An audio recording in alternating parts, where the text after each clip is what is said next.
les low-tech, c'est un appel à ça, c'est un appel à dire attention, il n'y a pas que l'innovation techno. Et si on espère tout miser sur l'innovation technologique, c'est la voiture de James Dean devant la falaise et promis, on va inventer les ailes, quoi, voilà. Bienvenue sur Sismic, le podcast qui explore les futurs à partir de ce qui bouge aujourd'hui. Philippe Biwix est un des premiers en France à s'être intéressé de près à la question des limites des ressources en métaux, et en particulier des métaux rares, et de leur importance dans la production des objets high-tech dont nous sommes devenus si friands. Dans cet épisode, il partage sa vision du futur et met le doigt sur les incohérences des modèles actuels de transition et explique pourquoi la seule solution, selon lui, est d'arrêter le gaspillage et d'accepter de revenir à des technologies plus simples et donc davantage recyclables et moins consommatrices de ressources. On y va ? Je te dis bonjour ou bonsoir. Ça résonne non, un peu. C'est toi tu dis bonjour. Enfin, non, je dis bonjour. Ouais. Bonjour Philippe. Bonjour. Alors, je viens de finir, c'est ce que je te disais, je viens de finir dans le métro ton dernier livre qui s'appelle L'âge des low-tech. Enfin, c'est pas le dernier d'ailleurs, mais c'est le qui a été publié il y a déjà 4 ans et qui faisait un peu office de suite à un premier livre publié en 2010. Enfin, c'est comme ça qu'on peut l'interpréter, qui s'appelait Quel futur pour les métaux. Oui. Livre collectif pour le coup. Livre collectif. Et donc tu as depuis écrit un autre livre qui s'appelle sur le désastre du numérique à l'école. Je sais pas si on aura le temps d'évoquer ce sujet-là, mais enfin t'as bien pris le temps de creuser la question que j'essaie de traiter sur ce podcast, qui est en gros où va le monde et qu'est-ce qu'on fait pour s'y préparer. Où est-ce que tu as trouvé le temps d'écrire ces livres à côté de ton travail au quotidien et comment t'es tombé en fait sur ces sujets-là, notamment les métaux et les low-tech? Alors, comment j'ai trouvé le temps ? Ça a été un peu variable par livre. On va dire que le premier, qui était Quel futur pour les métaux, c'était d'abord un livre collectif et qui était tout à fait dans la mouvance des questions un peu de développement durable à la fin de la décennie 2000, dont s'étaient emparées un peu toutes les entreprises et les cabinets de conseil, dont celui dans lequel je travaillais. Donc je dirais que tout ce qui est un peu récolte de données, réflexion et tout s'est fait un peu au fil de l'eau sur les années 2006 à 2009. Le livre a été publié en 2010. Donc ça n'a pas été et puis à nouveau c'est un effort collectif, donc ça a pas été trop compliqué in fine. L'âge des low-tech, c'est le premier vrai livre qu'on écrit tout seul, donc il y a une certaine motivation. C'est tous les soirs de 9h30 à 11h30, tous les jours que Dieu fait pendant 150 ou 200 jours, et puis ça le fait à peu près. Puis le désastre de l'école numérique, c'est écrit plus dans l'urgence, on va dire le couteau dans le dos, parce que c'est à la fois c'était un sujet vraiment d'actualité qui me tenait à cœur par rapport à la numérisation de l'école que je voyais arriver à travers mes enfants. On a commencé par ça, encore assez jeune à l'époque. Et donc on a écrit très très vite, puis on l'a écrit à 2, donc c'est plus facile. Voilà. Et alors le sujet des ressources, je suis tombé dedans au tout début des années 2000. En fait, je me posais pas mal de questions sur justement où va le monde, on va dire, et pourquoi, je sais pas, il y a de la déforestation et les rhinocéros disparaissent, que sais-je. J'ai toujours eu une petite fibre un peu écolo. Et donc au fil de mes lectures, j'ai fini par tomber sur les écrits du pape de la décroissance, du maître à penser des décroissants, Georgescu Roegen, un des rares économistes à s'être intéressé justement à cette question des ressources dans les années 70, et avec quelques images assez frappantes. Je me souviens chaque portière de voiture allait être un soc de charrue en moins pour les générations futures. Il y avait le frais de la monnaie, quand on frotte la pièce de monnaie, elle s'use et puis après on se lave les mains et ça termine dans la mer, etc. Et donc toute consommation de ressources finalement est inéluctable, parce qu'on peut pas lutter contre le second principe de la thermodynamique, qui fait qu'en gros on en perd toujours un peu. On va résumer ça comme ça, assez simplement. Et donc voilà, ça m'a un peu perturbé. J'avais une voiture aussi à l'époque, donc 4 portières, ça faisait 4 socs de charrue pour les générations futures. Bon, depuis, je me suis un peu déstressé sur l'acier, parce que si on fait des socs de charrue, alors déjà, il paraît qu'il faut pas forcément faire trop de labour profond. Mais bon, on se dit qu'il faudra quand même quelques outils en fer. Bon, donc c'est pas trop. Très tôt, tu t'es posé la question dans ton environnement autour de toi de où est-ce que tout ça allait. Ouais, en fait, voilà. Du coup, ce qui s'est passé, c'est que du coup, dans cette décennie 2000, on peut dire, dans laquelle je travaillais dans le conseil, je travaillais dans pas mal d'industries différentes. C'est un peu l'intérêt ou le désintérêt du conseil. Et à chaque fois, du coup, j'y glanais quelques informations sympathiques, comme ça, au gré de mes missions sur la consommation de ressources, comment ça fonctionnait. J'ai toujours été très curieux de comment sont fabriqués les objets qui nous entourent. Et donc voilà, ça pouvait être dans l'aéronautique, dans les télécoms, dans les industries de procédés, je sais pas, les engrais. Alors voilà, une entreprise dans les engrais, mais il y a un catalyseur au platine rhodium. Comment ça fonctionne? De temps en temps, faut le changer, ça s'use un peu, et donc voilà, on en déduit qu'on mange chacun quelques milligrammes de platine chaque année pour faire pousser les céréales dans nos champs. On peut commencer par ce sujet des métaux, du coup. C'est quoi le sujet, justement? C'est quoi le problème avec ces ressources de métaux? C'est que sur ce qu'on appelle les métaux rares, les terres rares?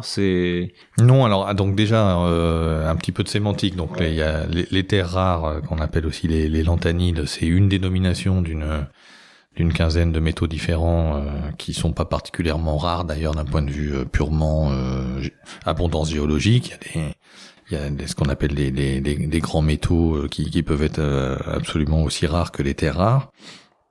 On trouve des terres rares un peu partout, même dans les pierres à briquet par exemple. Donc elles sont pas rares. Voilà, elles sont pas forcément particulièrement rares. Alors ensuite, il y a pas mal de dénominations en fonction un peu de ce qu'on cherche. On parle de métaux critiques, on parle de voilà, il y a plusieurs possibilités d'analyse. En fait, c'est pas forcément juste la rareté géologique. La rareté géologique, c'est une chose. Après, il peut y avoir des questions de normes environnementales pour effectivement extraire ces métaux et des minerais et les transformer en métaux. Donc là, ça peut être plus ou moins sale. Donc quand ça se passe en Chine et que c'est sur les terres rares, justement, c'est pas forcément très propre. Quand ça se passe sur les mines d'or non plus. Et puis après, il y a la question de qu'est-ce qu'on va en faire, à quel point c'est critique pour les différentes industries, et si la chaîne d'approvisionnement à un moment donné se met à avoir des problèmes, alors parce que il peut y avoir des problèmes géopolitiques ou dans des zones de conflit, par exemple le cobalt en République démocratique du Congo, ou parce qu'il y a une incroyable croissance de la demande, je sais pas, l'indium par exemple, il y a eu beaucoup de développement parce que c'était des écrans plats. Alors avec la Coupe du Monde de 98, je crois, tout le monde s'est équipé en écran plat et la consommation d'indium a commencé à exploser. Il peut y avoir des ruptures d'approvisionnement ou des difficultés ou des effets d'offres et de demande qui fait que ça bouge les prix assez vite. Et donc les industriels aiment pas ça, et donc voilà, il y a une question de criticité. On parle de criticité, mais ça n'a pas forcément de... Il y a un problème de rareté sur ces métaux, il n'y a pas forcément de rapport avec des questions de rareté. Voilà. Il n'y a pas forcément de question par rapport à la rareté à long terme. Il peut y en avoir, mais pas forcément. C'est-à-dire, je sais pas, le platine par exemple qu'on utilise dans les pots catalytiques ou un peu dans l'électronique, dans les choses, dans l'industrie chimique, etc. comme catalyseur. Il y en a que, d'un point de vue géologique, il y en a quasiment que en Afrique du Sud ou en Russie. Bon, donc voilà, du coup, le platine, théoriquement, peut poser des questions d'accès à la ressource d'un point de vue géopolitique. Mais il n'y a pas forcément de gros problèmes de réserve à court terme, parce que si je divise les réserves connues par le nombre d'années de production, je trouve plus de 100 ans ou 150 ans, donc voilà. Donc pourquoi c'est un sujet important du coup Alors c'est un sujet important parce que en fait peu importe, je dirais, la question de la visibilité de la ressource à court terme. Quand je dis court terme, ça peut être sur l'espace d'une génération par exemple, parce qu'en fait le calcul est un mauvais calcul. C'est-à-dire que on dit par exemple, on trouve des horreurs sur internet avec on va tomber en panne de zinc, de cuivre, d'indium ou d'autres choses dans 10, 20, 30, 40, 50 ans. Des horreurs dans le sens où c'est des horreurs dans le sens où c'est effectivement faux, parce que ça marche pas comme ça. C'est comme, je sais pas, les réserves de pétrole ou de gaz. C'est pas en 2083 il va plus y avoir de gaz et tout d'un coup au milieu de ma douche ça va s'arrêter et elle va passer de chaude à froide. C'est ça. Pour le pétrole, on a commencé à populariser un peu la notion justement de pic de production, de plateau de production. Donc il y a tout un effet à la fois de recherche, de technologie, de nouvelles découvertes ou pas, et puis en même temps il y a tout un effet sur la demande. Donc diviser comme ça des réserves statistiques par une consommation annuelle, ça marche pas du tout. Ça marche pas parce que on trouve des nouvelles choses, les technologies évoluent effectivement, il y a une innovation incroyable. On a commencé par exemple cette année à aspirer les fonds marins au large de la Papouasie. Bon, je dis pas que c'est bien, mais le fait est que ça se passe. Et puis il y a aussi donc la question de la consommation, c'est-à-dire qu'on peut plus ou moins consommer. Évidemment aujourd'hui c'est plutôt de la croissance, mais on peut aussi faire de la substitution. remplacer un métal par un autre, dans un certain nombre de technologies, et puis on peut aussi faire du recyclage ou pas. Et donc tous ces paramètres-là, ils bougent à la hausse ou à la baisse, et donc bien malin qui peut dire si on aura un problème. Il n'y a pas de risque de pénurie, le problème il est ailleurs. Non, c'est pas ça. Je dis qu'il y a, c'est pas un risque de pénurie, je dis qu'il y aura pénurie.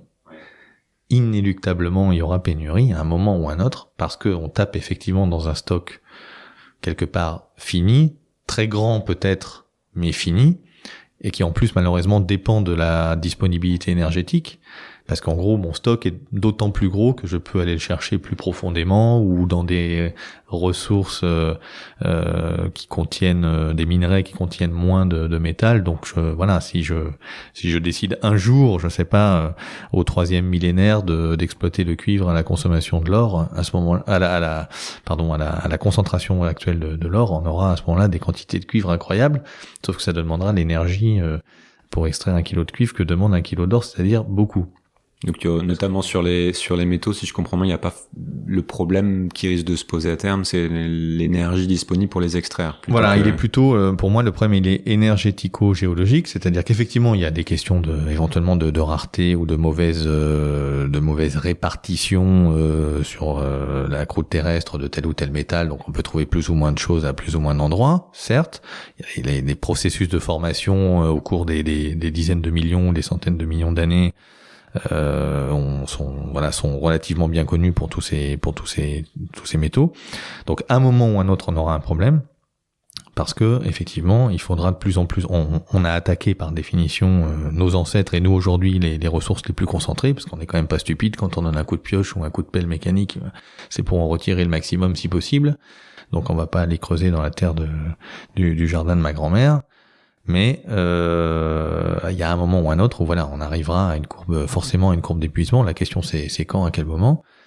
Et la mauvaise nouvelle, c'est que l'échéance potentiellement peut se rapprocher, parce que la non-disponibilité d'une énergie abondante fossile, alors non-disponibilité soit parce que on passe effectivement un pic de pétrole ou autre, soit parce qu'on peut pas se permettre d'extraire ce pétrole ou ce gaz pour des raisons climatiques, ou des raisons climatiques aussi. On sait qu'il faut pas essayer de pas trop faire joujou avec les hydrates de méthane, les pétroles non conventionnels et autres. Et bien du coup, on essaye de passer à des ressources, enfin à des sources plutôt renouvelables. Donc qui effectivement sont disponibles presque à l'infini. Il y a l'énergie du soleil et donc le dérivé de l'énergie du soleil que sont le vent, les marées, que sais-je. Mais malheureusement, les convertisseurs, ce qu'il faut pour capter, pour convertir, pour stocker, pour utiliser cette énergie, là c'est les métaux. Et donc justement, ceux-là, ils sont pas disponibles à l'infini.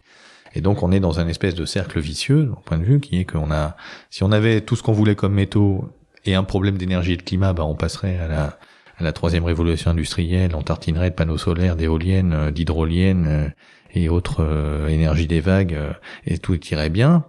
On va dire ça, évidemment, il faut faire quand même attention, parce qu'il y a toujours des conséquences éventuellement sur la biodiversité, mais bon, d'un certain point de vue, on n'aurait pas de question de ressources. Mais on n'a pas une énergie infinie, on n'a pas des métaux infinis. Et donc on est pris dans un cercle vicieux avec les métaux qui réclament plus d'énergie, l'énergie qui réclame plus de métaux. Puisque donc ça peut être intéressant d'expliquer ça en fait, c'est-à-dire que cette transition énergétique en fait dont tu parles, ces énergies renouvelables qu'on met en place et qui sont présentées comme une solution notamment pour lutter contre les émissions de gaz à effet de serre et le réchauffement, on a besoin de métaux rares pour les mettre en place ou de... Alors de métaux, ça dépend ce qu'on appelle des métaux rares, on a besoin de métaux, c'est clair, et parce que ces énergies sont par exemple tout simplement intermittentes, c'est-à-dire que il faut installer plus de capacité de production pour avoir la même quantité d'énergie produite, par exemple, ou parce qu'elles sont plus diffuses, moins concentrées. Effectivement, l'ensemble des convertisseurs, donc on va dire les éoliennes, par exemple, une éolienne, ça consomme 8 à 10 fois plus de cuivre pour produire 1 kWh qu'une centrale, à gaz ou à charbon. Quel est le problème du coup s'il n'y a pas vraiment de problème de ressources à court terme? Il faut quand même aller le chercher ce cuivre. Oui, d'accord. Alors la question, c'est qu'effectivement, on peut dire, j'exclus pas qu'on ait suffisamment de ressources pour installer des panneaux solaires, je sais pas, beaucoup de panneaux solaires ou d'éoliennes pour sur l'espace d'une génération. Mais après, au bout d'une génération, ils marchent plus, et donc faut recommencer.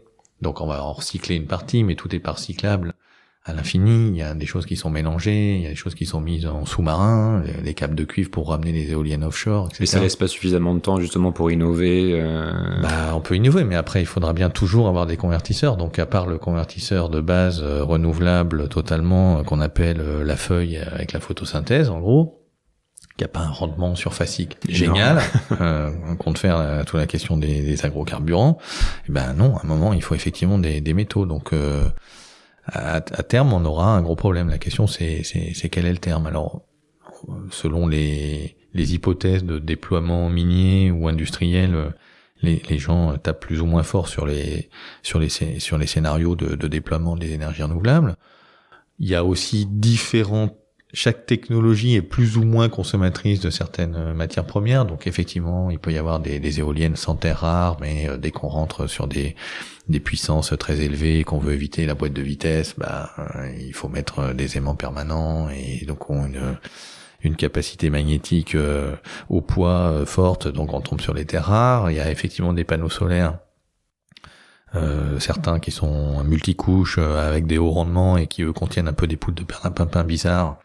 Et puis d'autres qui sont plutôt basiques au silicium, mais même un panneau solaire, il faut quand même des contacteurs qui sont en argent, il faut... Et ça se recycle pas, tout... En fait, si, pour partie, bien sûr, ça se recycle, mais c'est toujours pour partie. C'est-à-dire, on peut pas monter à 100% de taux de recyclage, parce que la nature est ainsi faite que, voilà, si je mets, si je mets une boîte de conserve dans un four électrique, j'ai rien ne se perd, rien ne se crée, mais j'ai des choses qui partent dans les effluents liquides ou gazeux ou autres. Enfin, on peut pas récupérer à 100%. Et plus je fais des objets complexes, donc c'est le cas malheureusement de tout ce qui est électronique, et y compris électronique de puissance justement pour redresser ou onduler les courants, etc., passer de courant continu à courant alternatif ou autre. Et en fait tous ces objets électroniques sont composés de dizaines de métaux différents, dans des composants qui sont souvent d'ailleurs le plus possible miniaturisés, etc., parce que je veux de la portabilité, parce que je veux plein de performances. C'est souvent les métaux rares d'ailleurs, c'est souvent parce qu'on recherche une certaine performance qu'on y fait appel. J'ai un petit condensateur par exemple dans lequel on a du tantal.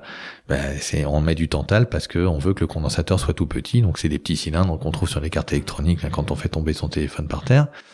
Et on peut faire des condensateurs à l'aluminium, sauf que c'est un peu plus gros et que le portable ferait la taille d'une brique, quoi. Voilà. Donc voilà. Donc à chaque fois qu'on va aller faire appel à des hautes technologies, on va s'éloigner des capacités réelles à recycler, à faire de l'économie circulaire. Donc cette vision du futur là, parce que quand on pense à futur aujourd'hui, on pense inévitablement à tout ce qui est mis en avant justement par cette communauté tech et à toutes ces innovations incroyables justement qui arrivent sur le marché chaque année. Là, je regardais la dernière conférence Google à base d'intelligence artificielle et etc. Donc avec une vision qui est que chaque objet sera connecté à Internet, en réseau, qu'on aura des voitures électriques autonomes partout, des bitcoins, des crypto-monnaies qui remplaceront le cash. Ça t'évoque quoi en fait cette vision du futur et le fait qu'on semble justement accélérer dans cette direction, c'est quelque chose qui te paraît plausible ou qui te fait monter au plafond? En fait, je mettrais j'y mettrais deux questions. Alors, la première, c'est de dire qu'il y a quand même il y a une logique un peu de comme disait Lewis Mumford, la machine est devenue notre nouveau messie. Il y a une religion de la technologie quelque part qui a peut-être d'ailleurs remplacé d'autres réflexions. Mais quand on regarde ce qui se passe depuis Francis Bacon, la Nouvelle Atlantide, qui a été un peu le premier à théoriser le bonheur par le progrès technologique, on va dire, enfin, ou le fait, en tout cas, de soulager les maux de l'humanité. Il était peut-être moins ambitieux que ce qu'il y a eu après, mais voilà, ça fait 3 siècles ou 4 siècles qu'on nous promet qu'il y aura plus de faim dans le monde grâce à la chimie. Aujourd'hui, on nous raconte la même chose avec les OGM, le transhumanisme, on en parle depuis Frankenstein. Donc c'est 1818, Marie Shelley, et enfin tu exhumes des textes qui ont 50, 100, 150 ans. Sauf que là, t'as l'impression que sauf qu'effectivement, ça se concrétise. Peut-être, pour partie, ça se concrétise avec cette logique de la loi de Moore et de l'exponentielle, mais sur laquelle on peut revenir.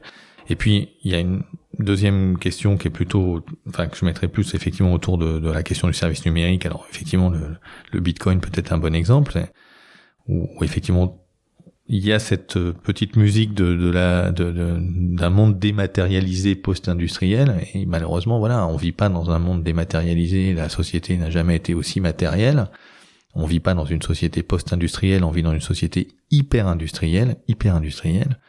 Simplement, voilà, il se trouve que peut-être les gens qui écrivent des articles sur la société post-industrielle et les économistes sont pas en Chine, sont pas dans les campagnes chinoises, donc ils voient pas qu'effectivement il se passe quelque chose. Donc, mais en fait, on a fait la même chose qu'au 19e siècle avec l'électricité et Edison, c'est-à-dire que jusqu'à la fin du 19e siècle, la ménagère avec sa lampe à pétrole, elle est obligée de faire la poussière et la suie dans son appartement tous les 2 jours, sinon c'est vraiment très encrassé. Et puis à un moment, elle met une ampoule électrique. Il n'y a plus besoin de faire le ménage aussi souvent, et on a déporté la pollution à l'extérieur de la ville avec une usine électrique qui consomme du charbon. Mais elle émet toujours autant de suie, etc. Mais quelque part, j'ai déporté. Bon, on a fait la même chose pour partie avec le numérique ou avec les phénomènes de délocalisation, notamment avec la Chine, mais pas que. Et donc voilà, on a cette impression de dématérialisation, mais qui est complètement fausse. Et donc on a aujourd'hui un internet, un système numérique mondial qui consomme de l'ordre de 10% de l'électricité mondiale, pas d'énergie, mais d'électricité, ce qui fait déjà quand même beaucoup. Il y a toute cette consommation de ressources, qui sont récupérées très mal. La plupart les métaux emblématiques des hautes technologies et du numérique sont recyclés à moins de 1%, enfin 0% en pratique. Le gallium, l'indium, le germanium, les terres rares, voilà. C'est pas parce qu'on veut pas faire, c'est pas bien, c'est parce que justement il y a ce phénomène de dispersion dans plein de petits objets qui sont très durs à récupérer, très durs à recycler. Et puis du coup on a en plus en fin de chaîne voilà les déchets, etc. Alors du coup face à ça, on a à la fois des promesses incroyables avec, vous allez voir la Smart City, vous allez voir le covoiturage, vous allez voir l'optimisation des services avec les compteurs intelligents et la maison, la domotique et je sais pas quoi. Et puis de l'autre, on a effectivement cette explosion attendue, enfin réelle, actuelle, mais censée encore se prolonger avec les dizaines de milliards d'objets connectés qu'on nous promet là, et qui effectivement vont provoquer des besoins effrayants en termes d'énergie dans les data centers, en termes de traitement, etc. Et tout ça pour à la fin, on sait bien. Disons que j'en prends le pari bien volontiers que malheureusement 95%, pour pas dire 99% de tous ces formidables services, parce qu'il faut que ça soit un moment converti en économique sonnant et trébuchant, enfin, ça sera des offres de marketing furieusement géolocalisées, personnalisées, et ça sera pas pour sauver la planète en mettant on voit bien passer quelques articles avec des vieux smartphones pour sauver les arbres de la forêt équatoriale, mais bon franchement, une fois qu'on est sorti de ça, on reste un peu dans la tarte à la crème. Donc voilà, on est sur un truc qui est dingue parce que il y a des progrès indéniables et réels dans le numérique, enfin, des progrès, disons, technologiques ou au sens large, c'est-à-dire sur l'architecture des data centers, sur les logiciels, on peut faire de l'éco-conception, etc. Donc il y a indéniablement des gains réels. Si je prends la consommation d'énergie ou de ressources par octet stocké ou par octet échangé, par octet calculé, il y en a mais plus, ça explose. Voilà, l'effet rebond est monstrueux. Donc, alors je sais pas, tu dois connaître mieux les chiffres que moi, mais les chiffres les plus fiables, si je puis dire, que j'ai trouvé, c'était grosso modo que le cloud, on en était à peu près à 8 zeta-octets. Bon, alors ça varie un peu, des fois c'est 6, des fois c'est 9, bon. Mais on va dire, pour faire simple, aller 1000 gigaoctets sur le cloud par terrien, quoi. Bon, voilà, et ce truc-là est censé, en gros, double tous les 18 mois, quoi, à peu de choses près. Donc, c'est que la consommation électrique d'un film en streaming, c'est l'équivalent de la consommation d'un frigo sur une année, je crois, un truc comme ça. Ouais, alors après, voilà, il y a des petits chiffres comme ça. Sur ces chiffres-là, c'est compliqué, parce que il y a la tasse de thé avec Google, voilà, et tout. Alors, c'est très dur, en fait, de réussir à reconnecter un geste unitaire sur Internet, c'est-à-dire combien vaut un tweet en milligrammes de CO2. L'idée, c'est qu'en tout cas, ça explose, c'est clair. Et quand Facebook est passé à la vidéo, ça a fait bien monter le trafic mondial, ouais. Pour revenir sur le sujet des terres rares, est-ce que la notion de géopolitique autour des terres rares te dit quelque chose? Sachant que moi j'ai en tête que l'essentiel de ce qui est extrait aujourd'hui est produit en Chine. Et que, je sais plus où j'ai vu ça, mais qu'en gros, de plus en plus, on considérait que là où le pétrole a dicté un peu le schéma géopolitique du XXe siècle, on voit arriver la même problématique sur les terres rares, mais avec une concentration encore plus importante des ressources sur un seul territoire. Je sais pas si t'es familier avec cette question-là. Ouais, t'as lu ça chez Guillaume Pitron, La guerre des métaux rares, sans doute, qui rencontre un beau succès éditorial fort mérité. Mais en fait, alors moi, pas du tout. Je suis pas du tout. Enfin, pas tout à fait. Bien sûr, je partage la même dénonciation de la croissance verte, c'est-à-dire avec des très belles expressions sur le mode il y a ceux qui sont sales et ceux qui font semblant d'être propres. Enfin, je rejoins totalement cette question-là et les horreurs environnementales et sociales que provoque l'extraction d'un certain nombre de métaux, dont les terres rares en Chine. C'est pas les seuls, il y en a d'autres, il y a le tungstène, il y a quelques trucs comme ça. Mais en fait, par contre, j'ai plus de mal à accrocher d'une part sur la question de la dépendance géopolitique et de cet asservissement quelque part à cette nouvelle puissance du troisième millénaire qu'est la Chine.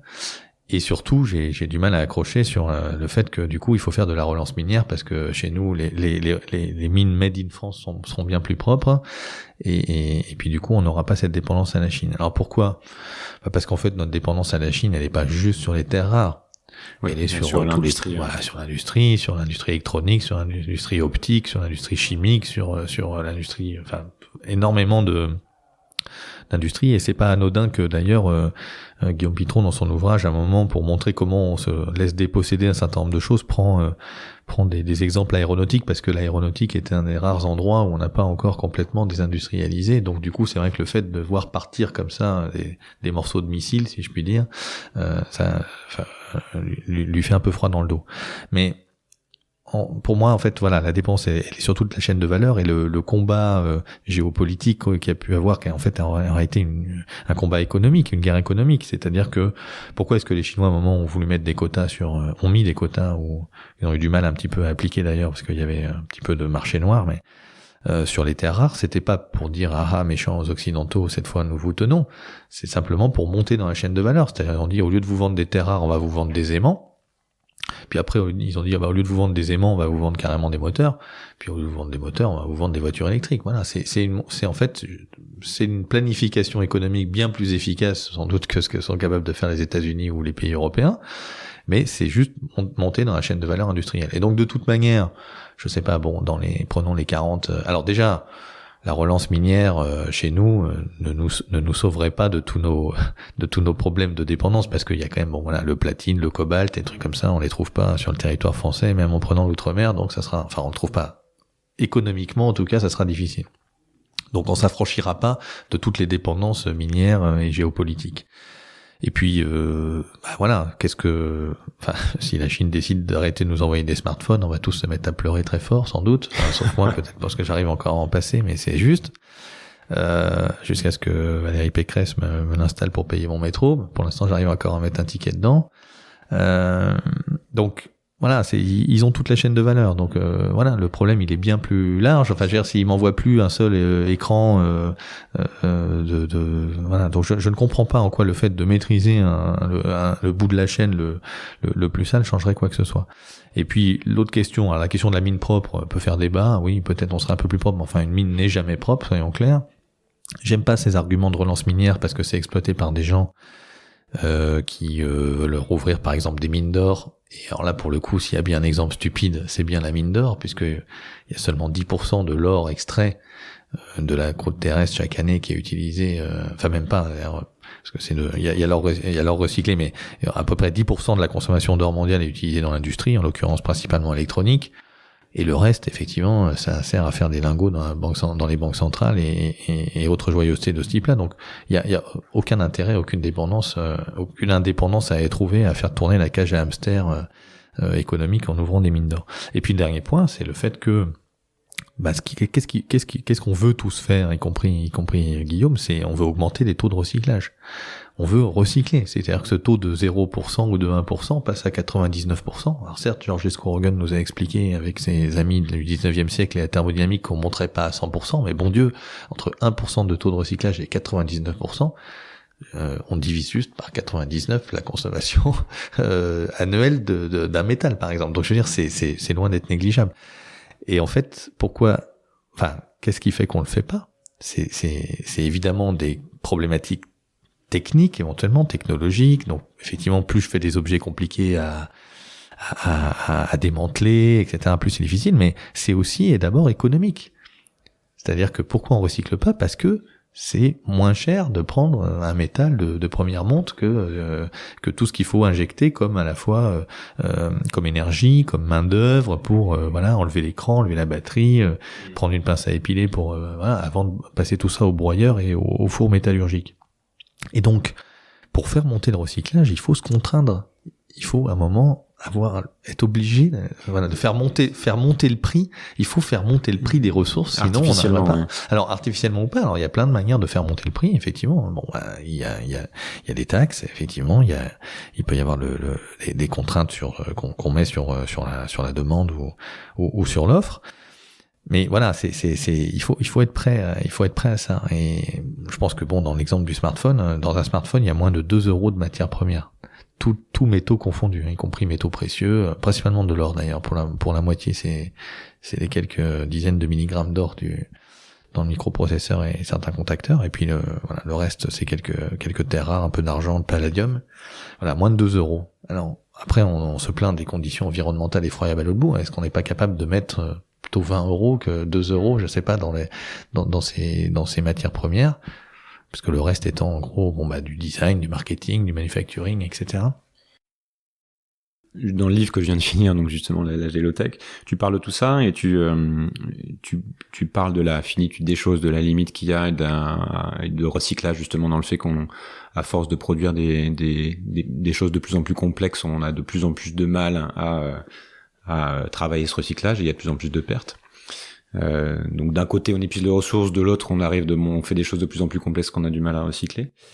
Et tu parles justement de décroissance un peu comme solution et de low-tech. Est-ce que tu peux expliquer ce que sont les low-tech et pourquoi tu arrives à ces conclusions? Alors juste une remarque, c'est qu'en fait c'est pas juste qu'on se met à fabriquer des objets de plus en plus complexes, c'est vrai, mais c'est aussi qu'il y a un effet multiplicateur par le fait qu'on remplace du travail humain par des machines. Quand on fait de l'intelligence artificielle, des logiciels, quand on met des bornes de distribution, on consomme des ressources et de l'énergie. Là où avant on avait mis des humains, voilà. Donc après on peut débattre et discuter en disant que ces humains ils consommaient de l'énergie en venant sur leur lieu de travail et autres. On peut rentrer dans plein de débats comme ça, mais le fait est que aujourd'hui on a des indicateurs économiques et un système fiscal qui taxe, on met le coût de la sécurité sociale, des retraites, du chômage sur le travail humain et pas sur la machine, pas sur l'énergie et les ressources. Et donc, ça incite tout le monde, avec la meilleure bonne foi possible, dans les entreprises, les administrations et chez les consommateurs, à consommer de la machine plutôt que de l'humain. Et ça, c'est des choses c'est des paramètres qu'on pourrait décider, qu'on peut même décider au niveau d'un pays, puisque c'est une question de politique fiscale. T'as quand même l'impression que tout ça fait que ça s'accélère, en fait, qu'on gaspille de plus en plus les courbes le montrent. On est plutôt dans des exponentielles aujourd'hui. Et ta réponse à ça, c'est... Alors les low-tech, j'ai coutume de résumer un peu en 3 questions. Il y a la question de pourquoi je produis, c'est-à-dire qu'effectivement de se dire le meilleur service, le meilleur produit, le truc le plus facile à recycler, c'est celui que j'ai pas fabriqué, donc c'est la question de la sobriété. Donc les low-tech comme basse technologie. Voilà. Alors c'est un peu par pied, il y a plein de définitions qui traînent. On pourrait aller chercher quelques références chez Illich, chez les outils conviviaux, chez Schumacher et les technologies, les intermediate technologies en France, qui avaient été traduites en français par technologie appropriée. Donc c'est effectivement d'abord se poser la question de la sobriété. Donc je suis pas contre un programme d'énergie renouvelable pour décarboner l'énergie, mais à condition que ça soit fait après ou en même temps qu'un programme de sobriété. Et de la sobriété on peut faire partout, c'est-à-dire que est-ce qu'il faut faire des voitures électriques qui font 1,5 tonne ou est-ce qu'il faut faire des pots de yaourt qui font 400 kilos? C'est des questions comme ça. Est-ce qu'il faut Et c'est qu'il y a énormément de gaspillage en fait sur des choses qui sont pas forcément on tourne aussi là dans le mélange un peu entre sobriété et efficacité, et puis la question de l'effet rebond, c'est-à-dire que on sait que... Qu'est-ce que t'appelles l'effet rebond? L'effet rebond, ça veut dire, par exemple, je prends une voiture qui consomme moins de litres d'essence. Ou la voiture électrique qui, en fait, ou une voiture électrique éventuellement qui consommerait elle aussi moins. Et comme ça me coûte moins cher, je fais plus de kilomètres, je pars plus loin en vacances, je vais plus souvent manger chez mes beaux-parents, j'en sais rien. Ça change rien. Et donc du coup, à la fin, effectivement, aux bornes de la société France, on consomme toujours autant de litres d'essence. Il suffit d'aller voir les statistiques de l'industrie sur le sujet. Dans un logement, ça pourrait être j'isole mieux mon logement. Tout le monde veut isoler mon logement, mais peut-être je vais monter la température de consigne, ou alors peut-être je vais habiter un logement plus grand. Enfin, il y a plein de possibilités. En fait, on s'aperçoit qu'en fait les progrès technologiques, qui sont des progrès d'efficacité, sont assez rarement accompagné par une réelle sobriété qui fait que du coup une partie de l'efficacité, alors après ça peut même être négatif quasiment, ça c'est le fameux effet rebond de Jevons sur le charbon au 19e siècle et les machines à vapeur, c'est que ça peut même être, si je fais même une efficacité trop grande, je peux même créer un effet rebond là positif, enfin consommer plus qu'avant, parce que effectivement l'accès à ce service du coup est devenu bien plus efficace et donc bien moins cher. Si je trouve une énergie infinie, je continue d'exploiter toutes les ressources encore plus profondes. Je vais y aller absolument. Donc voilà, donc faire de la réelle sobriété. Donc faire de la réelle sobriété, c'est effectivement décroître en valeur absolue la consommation d'énergie, de ressources, de plein de choses, et ça veut dire sans doute du coup habiter des logements plus petits et peut-être ça devient plus supportable si on a débarrassé aussi les rues des voitures, etc., etc. Donc il y a une foultitude de possibilités. Alors ça, et puis la manière de le faire, ça peut être absolument liberticide ou ça peut être démocratique et collaboratif. J'en sais rien. Ça c'est pas mon métier. Moi je suis juste ingénieur et je dis que techniquement, si on va pas vers ça, on n'ira pas vers une société qui soit réellement soutenable parce qu'on sera ultra dépendant des ressources qui vont nous poser un problème. Et d'ailleurs, le fait qu'on descende de plus en plus profond dans des mégamines, les mines du futur, c'est des mégamines robotisées, parce que quand j'exploite à 1000 mètres de profondeur, il fait pas la même température qu'à 300 mètres, comme se souviendront tous les descendants des mineurs ch'tis et autres. Et du coup, il faut mettre des machines, des robots, des trucs, etc. Et donc, il faut en plus que la quantité qui est extraite grossisse plutôt qu'elle baisse. C'est-à-dire qu'on sait même pas si on peut faire des mines du futur de plus en plus petites, parce qu'en fait, il faudra aller chercher quand même de plus en plus profond. Donc, c'est assez horrible. Bon voilà, ça c'est le pourquoi je produis. Après il y a le comment, qu'est-ce que je produis. Donc là on est plutôt sur la question de l'éco-conception, c'est-à-dire effectivement une fois que j'ai décidé que je me passerai pas, de la machine à laver par exemple, on peut aussi aller battre son linge au lavoir, j'en sais rien, mais on va peut-être pas commencer par ça. Alors qu'est-ce qu'on peut faire pour faire en sorte moins d'énergie et de ressources, et notamment moins de ressources, et comment je peux optimiser alors c'est la réparabilité, la modularité, le fait que on puisse faire du remanufacturing et pas tout jeter, et puis en fin de vie effectivement quand il faut aller jeter, comment je démantèle le mieux possible et comment je fais en sorte que mes produits gâchent le moins possible. Et donc il y a des questions autour il faut peut-être mieux faire dans un certain nombre de cas du monomatériau plutôt que des matériaux composites où je récupérerai pas les trucs. Il faut pas forcément miniaturiser tout autant que ça parce qu'il faut privilégier la capacité à démonter. Il faut peut-être revoir des questions de performance. Est-ce qu'on a besoin de tout ce qu'on a dans nos smartphones? Je suis pas certain. Ce qui est intéressant d'entendre, c'est que tu cites énormément d'exemples en fait très concrets sur lesquels ça coûterait pas finalement très très cher ou beaucoup d'efforts de changer les comportements. Je sais pas, tu fais des consignes.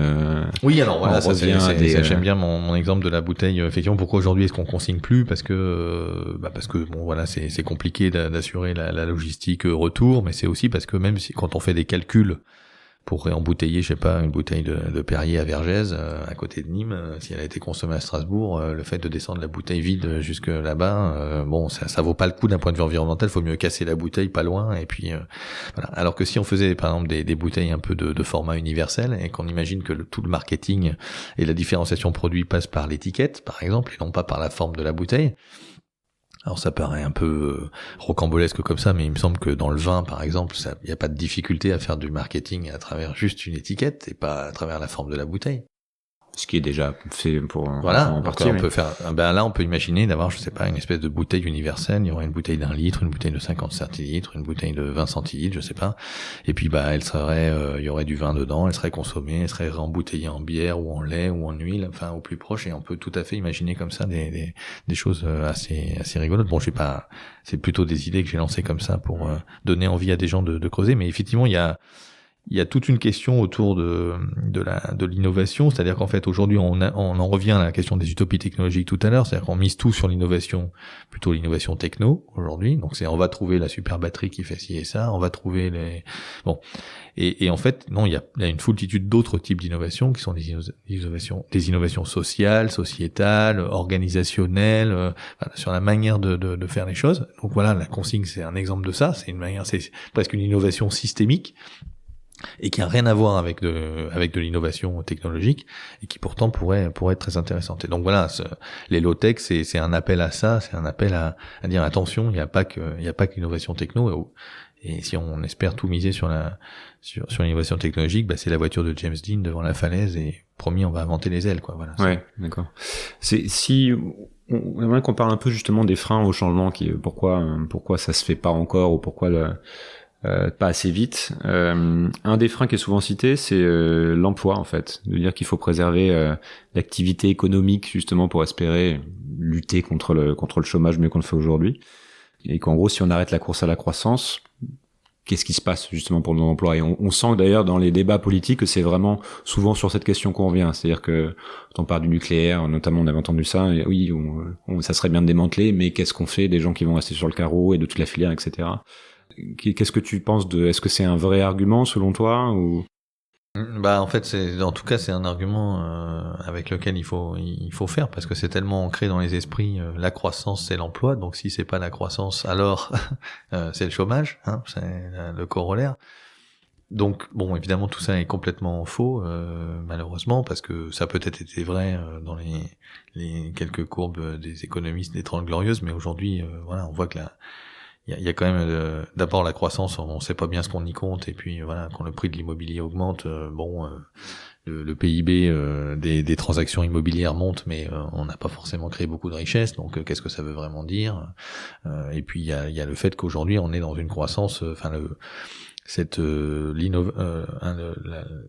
l'innovation à la destruction créatrice à la Schumpeter, et puis la théorie du déversement à la Alfred Sauvy commence un petit peu à avoir un coup dans l'aile, c'est-à-dire que oui, on voit bien qu'il y a de la destruction d'emplois qui arrive, alors peut-être pas à la hauteur de certains rapports alarmants, mais bon voilà, il y a quand même une nouvelle vague de robotisation, de drones, d'intelligence artificielle et autres. Le fait est qu'effectivement, voilà, les agences bancaires ferment et qu'on ouvre les banques, des comptes sur les banques en ligne, donc il y a quand même de la destruction d'emplois.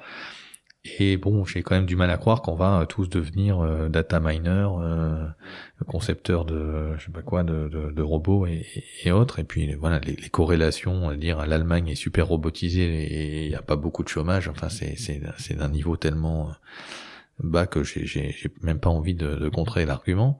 Enfin, parce que évidemment corrélation ne fait pas causalité. On sait quand même depuis assez longtemps, 2500 ans à peu près. Mais du coup, pour moi la croissance, déjà, elle doit pas revenir. Enfin, en tout cas, pas avec des taux comme on les espérerait pour résorber le chômage. Parce que c'est plus de parce qu'on n'arrive pas à décorréler, voilà. On n'arrive pas à faire une pure décorrélation, un découplage entre la croissance de PIB et puis la consommation d'énergie et de ressources et la production déchets, etc. On fait une décorrélation, un découplage relatif, hein, mais donc, une courbe grimpe un peu moins vite que l'autre, mais c'est tout. Donc, la croissance, c'est pas bon pour la planète, on le sait, et on aura du mal à prouver le contraire, à moins de s'appeler éventuellement le Danemark dans des cas précis avec la grosse Allemagne derrière, mais sinon c'est difficile. Et du coup, ou de faire du faux PIB, un peu sans doute à la chinoise pour partie. Et donc du coup, voilà, on a ce problème-là, la croissance n'est pas souhaitable. De toute façon, quand elle revient pas forcément sous une forme de création d'emplois, parce qu'on est dans une logique un peu différente maintenant, avec effectivement de la destruction technologique. Et donc, qu'est-ce qu'on fait? Donc, moi, je crois pas que les low-tech ou la décroissance soient forcément destructrices d'emplois. Je pense d'abord qu'il y a évidemment forcément de la destruction d'emplois, comme toujours, mais il y a aussi beaucoup de création d'emplois. Alors ça peut être dans les circuits courts, ça peut être dans l'agriculture, par exemple l'agriculture à petite échelle, puisqu'il faut faut arrêter de faire les usines à cochons bretonnes d'un côté et puis la Beauce désert de l'autre. Enfin, il faut refaire des exploitations à taille humaine en polyculture élevage pour refermer le mieux possible les cycles du phosphore, de l'azote, etc. Et donc ça, c'est plus intensif à l'hectare, et donc tu peux recréer des emplois dans un million d'emplois dans l'agriculture sans aucune difficulté. Enfin, sans aucune difficulté. En tout cas, ça serait possible. D'ailleurs, c'est un endroit où on pourrait le faire sans doute le plus facilement, parce qu'on peut flécher les aides agricoles différemment et donner une mission aux SAFER un peu différente de concentrer les terres aujourd'hui. Rendez-vous donc sur des débats autour de Notre-Dame-des-Landes, par exemple, l'usage des terres futures. Mais du coup, on a tu dis c'est un faux problème, l'artisanat, etc. Et puis après il y a d'autres paramètres qu'on n'ose pas toucher. Alors il y a des paramètres du niveau de mécanisation. C'est clair que la mécanisation historiquement, elle a permis de réduire la pénibilité des emplois. Je veux dire, mais oui, voilà, on pourrait revenir à quelque chose de raisonnable. Quand je creuse une tranchée, je peux mettre un tractopelle ou 30 personnes. Enfin, donc je dis pas qu'il faut le faire, mais c'est un paramètre. Enfin voilà, à nouveau c'est un paramètre sur lequel on pourrait jouer fiscalement. Et puis il y a le partage du temps de travail aussi, Il y a un autre frein que tu cites dans ton livre, et j'avais noté cette phrase en gros, nous vivons une sorte de dilemme du prisonnier à toutes les échelles, personnelles, organisationnelles, étatiques. Nous savons qu'il faudrait bouger, mais le premier qui bouge est perdant. Et tu parles du coup de la difficulté de se mettre d'accord, notamment au niveau international, sur de nouvelles règles du jeu. Donc je te cite, on ne se mettra jamais d'accord avec 180 pays, et ce, quel que soit le niveau de dégradation de la planète. Qu'est-ce qu'il faut faire du coup ? C'est là qu'on rentre dans une autre utopie, mais il faut bien en avoir. Eh ben il faut essayer de jouer la théorie des dominos, qui plaisait beaucoup à George Bush avant qu'il envahisse l'Irak, donc ça marche pas toujours. Pas tout à fait la même théorie, j'imagine. Voilà. La même interprétation. Non, mais c'est de dire, on n'a pas le temps de tous se mettre d'accord, parce qu'effectivement, pour des raisons historiques diverses et variées, et puis politiques locales. C'est presque jamais arrivé de toute façon, ouais. C'est presque jamais arrivé. Alors je m'amuse un peu à faire avec sans doute des horreurs, les historiens trouveraient ça un peu fait à la serpe, mais je m'amuse à dire comme ça qu'au 19e siècle, on aurait eu du mal à abolir la traite et l'esclavage aussi rapidement, ou aussi lentement, mais en tout cas, ça aurait été beaucoup plus tardif s'il avait fallu attendre le Brésil à la fin du 19e siècle. Donc c'est un exemple de truc très compliqué, avec des impacts économiques, c'était pas bien et tout, puis à la fin, il y a quand même quelques pays qui ont dit moi j'y vais, de toute façon, faites ce que vous voulez. Alors certes, ces pays étaient des grandes puissances, c'était le Royaume-Uni par exemple à l'époque. Mais voilà, c'est la preuve qu'on peut aussi y aller de temps en temps un peu en avance de phase par rapport aux autres. Alors à quelle échelle, j'en sais rien. Ça peut être des échelles régionales, des échelles d'un pays ou de quelques pays. C'est une question. Mais se pose très vite effectivement cette question du premier qui bouge qui fait shooter. C'est-à-dire si je décide, c'est toute la problématique autour de la taxe carbone par exemple. Même si l'Europe décidait de mettre une taxe carbone digne de ce nom, ça pose la question de la compétitivité, je sais pas, de la chimie, de l'industrie, de plein de choses comme ça qui sont énergivores. Et donc ça pose une question affreuse qui est effectivement de se dire, est-ce que un pays ou un groupe de pays peut entrer en transition, alors que on peut mettre ce qu'on veut derrière ce mot-là, mais d'une manière ou d'une autre réellement faire lutter contre le changement climatique, réduire ses émissions, avoir une organisation du travail différente, etc. Et sans que tous les autres le fassent. Et la réponse est peut-être, mais en tout cas pas en attendant tous les autres. Mais à ce moment-là, il faut se protéger, c'est-à-dire se protéger au sens, disons, il faut se dire que peut-être le poulet brésilien trempé dans le chlore, du coup on n'appelle pas ça un poulet, parce que s'il doit combattre un poulet fermier, c'est pas vraiment la direction qu'on est en train de prendre, non? Non, parce que c'est un peu compliqué, parce que derrière ça, il y a des relents un peu nationalistes aussi, c'est-à-dire très vite, cette petite musique-là, on se fait des amis qu'on n'a pas envie de se faire. Mais toute la question, on voit par exemple dans les débats qu'il y a eu sur le TAFTA, le CETA ou autre, il y a bien un combat qui est pas forcément un combat de barrière douanière, qui est un combat normatif, c'est-à-dire qu'est-ce que j'appelle effectivement un poulet. Concrètement, c'est bien ça. Donc alors on peut le faire, et puis après il se pose d'autres questions plus géopolitiques, c'est-à-dire le petit pays qui s'amuserait à faire ça et démarrerait un peu différemment des autres et puis dirait moi je vous emmerde. Il y en a qui ont essayé à d'autres époques. Oui, et puis après on se fait un peu envahir par le copain qui lui a pas fait ça et qui a une puissance de feu du coup plus importante, puisqu'il a gardé une super industrie. Quelques expériences en Amérique du Sud. Voilà, bon alors on peut le faire quand on est la Suisse parce que peut-être on est le coffre-fort du reste du monde, mais voilà. c'est pas évident, c'est effectivement. Mais alors, il faut essayer de jouer. Tu parles de la notion de récit aussi, d'imaginaire en fait sur. D'imaginer enfin disons que on a une tendance bien naturelle parce que c'est normal que le nombre nous fasse peur à chaque négociation climatique, ou même finalement on se dit bah oui, mais c'est quand même un peu finalement les Chinois et les Indiens qui vont nous planter, quoi, hein, parce que voilà, c'est le nombre faisant, si je multiplie le nombre de voitures, enfin le taux d'équipement des États-Unis ou de l'Europe, et que je fais l'équivalent en Chine ou en Inde, on va effectivement avoir une petite difficulté. D'ailleurs, ils savent très bien que le modèle américain ou européen est probablement difficilement généralisable, en tout cas sans exploser les limites de régulation de la planète. Mais en fait, alors c'est vrai que du coup, si on était que 1 million sur Terre, tout irait bien, on aurait chacun un hélicoptère, j'en sais rien. Mais là, effectivement, à 7-8 milliards, c'est plus compliqué. Mais malheureusement, quelle crédibilité on a lors des négociations climatiques pour leur dire attention, la voiture c'est vraiment pas bien, hein, ça pollue vachement, puis alors qu'est-ce que ça consomme? La réponse est 0. On commencera à avoir éventuellement un peu de crédibilité quand on aura réellement lancé un programme de sortie de la civilisation de la voiture, et qu'on aura en plus démontré que grâce à ce programme de sortie de la civilisation de la voiture, on a retrouvé le plein emploi avec sans compter qu'on a délocalisé notre production industrielle. Qui plus est, en plus, il y a l'aspect effectivement des émissions grises, enfin, ou importées dans les produits. Ouais. Mais donc je reviens à la question, on fait quoi du coup? T'y crois à ce scénario de changement? Comment tu vis ça? Enfin, une question que je pose aussi de temps en temps, c'est tu es en situation de pouvoir. T'es Bill Gates, Macron, patron du CAC 40, tu fais quoi en fait? Parce que ça a l'air, quand on parle, j'ai l'impression que c'est presque... C'est une bonne question. Est-ce qu'un patron du CAC 40 est en position de pouvoir? Moi, je crois pas. Je crois que si demain matin le patron est-ce qu'un président est en situation de pouvoir? Non, mais c'est des vraies questions, enfin, parce que voilà, à la fin il y a derrière des actionnaires, etc. Le gars qui aurait une fulgurance, il dirait allez, ça y est, je vais décider que l'année prochaine je vais commencer à faire de la décroissance de chiffre d'affaires, etc. et je vais rendre tous mes employés plus heureux et sauver la planète. J'ai peur qu'il se fasse débarquer, non? Donc c'est quoi? C'est au niveau individuel que ça se joue?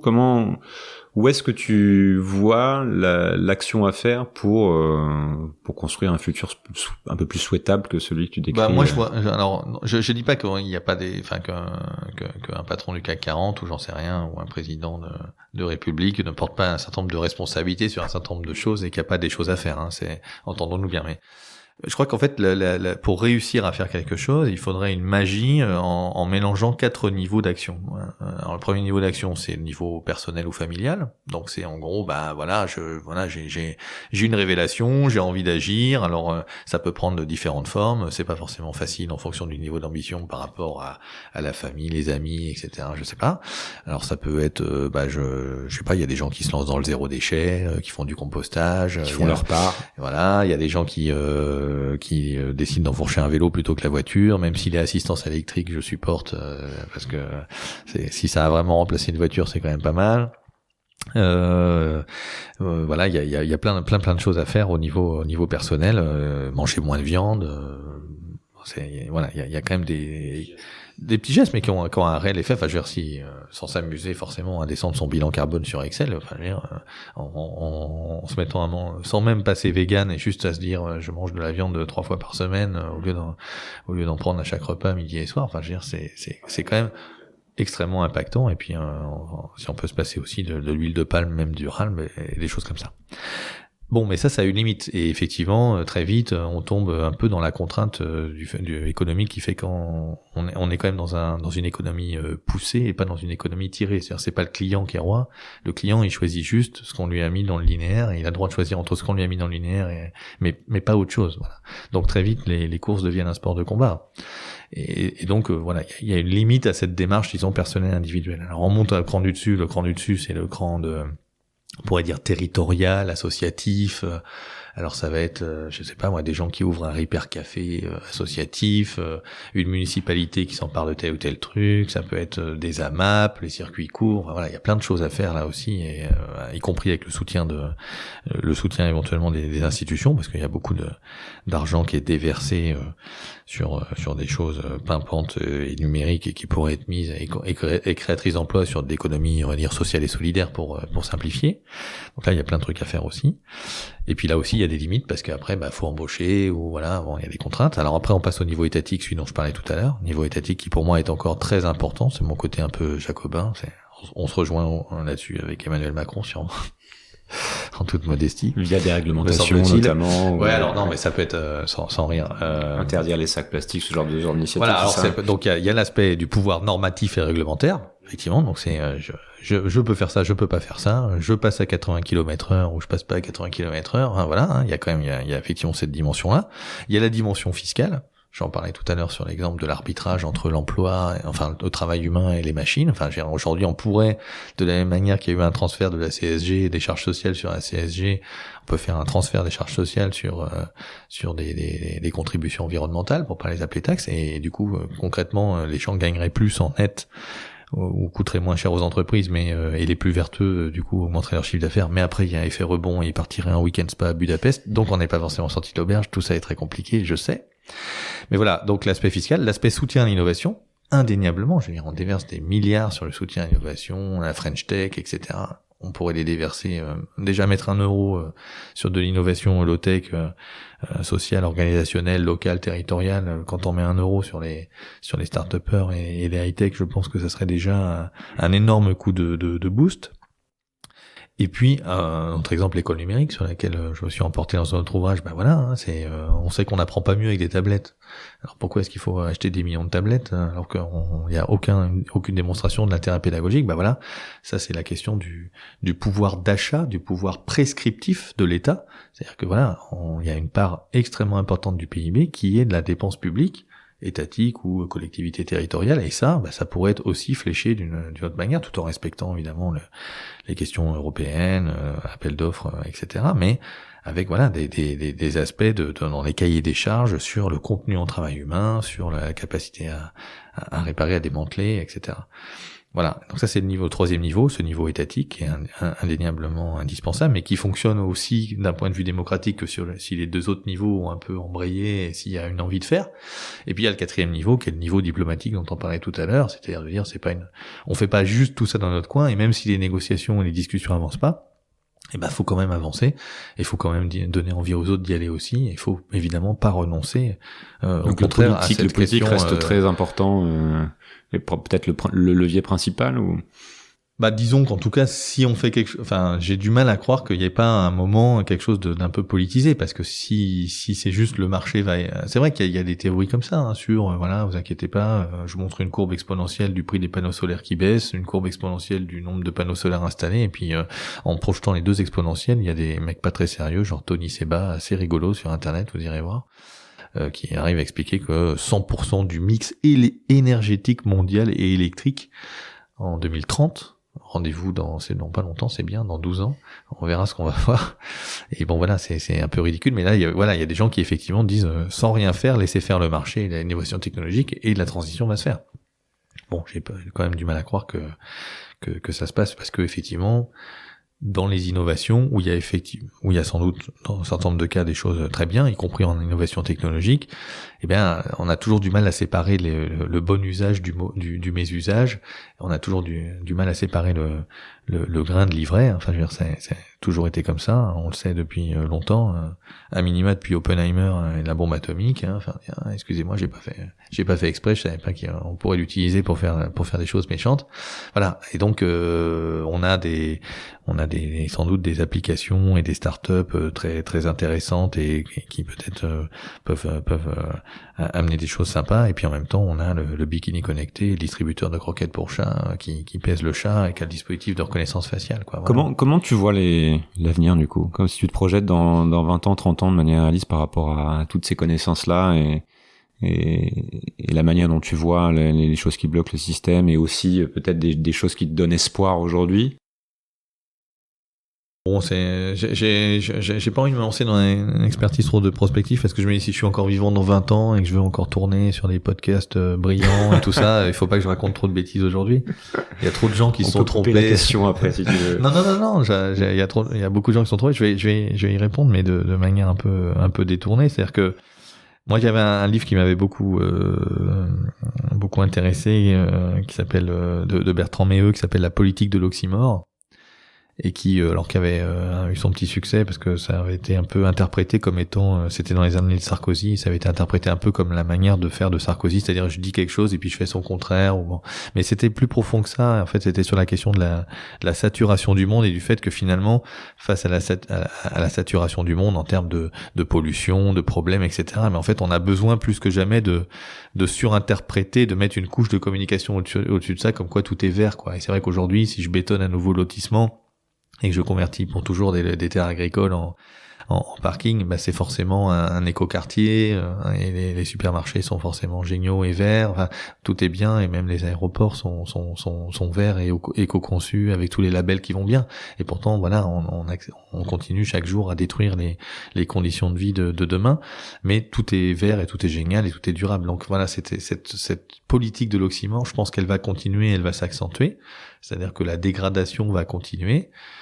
Tranquillement entre guillemets. Alors il y aura peut-être des soubresauts à la baisse, ça ce que les amis collapsologues pourraient appeler un effondrement ou un truc, bon, mais qui prendra des formes un peu variées et locales.